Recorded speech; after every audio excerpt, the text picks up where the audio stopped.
Hi guys, I want to talk to you today about principle number 4 of the 10 principles on the science of getting rich. And this principle number 4, is the principle of thought. Thought is the starting place of all riches. And there's a statement that basically describes it, is that there is a thinking kind of stuff from which everything that we see in this world was created, which in its original form permeates and penetrates the interspaces of the universe. A thought in this substance produces a thing imagined by the thought. So a person can think a thought in their mind, and by pressing that thought upon the formless substance can create the thing that they think about to come about, to be real, to come in a physical form. And this has to be done from the creative state and not from the competitive state. And essentially what this is saying is that everything that was created in this universe, everything that you see, the chair, this mic in front of me, it all got created with a thought in a person's mind. It has to pass through the mind first. The person thought about it, and they held that picture in their mind, in their thought, and eventually that dropped down into the subconscious, and the subconscious then went out to the universe, created a vibrational match to that, and eventually brought it into the physical form.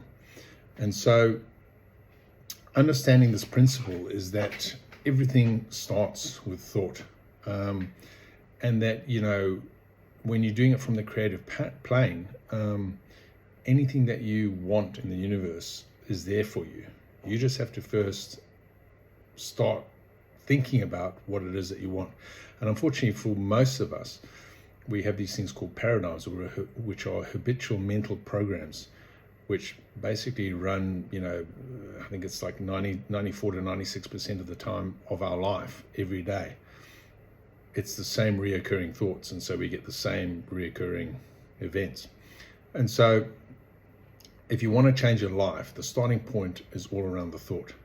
And so you have to, but the process is that essentially what this is saying is that the process is that you have to think a thought, and if you press that thought upon formless substance, which is basically the universal power, you put it into that formless substance, that eventually over time what will happen is that thing will come into you in a physical form. So essentially the 20% wrap up of this is that it all starts with the power of the thought. And if you hold that image in your head, in your mind, for like holding that image in your mind over and over again through repetition, eventually it must come out in a physical form. And Bob Proctor said it the best. He says, if you can see it in your mind, you can hold it in your hand. And that's what this is all about. So the starting point of all riches is the mind and thought. So I hope that helps.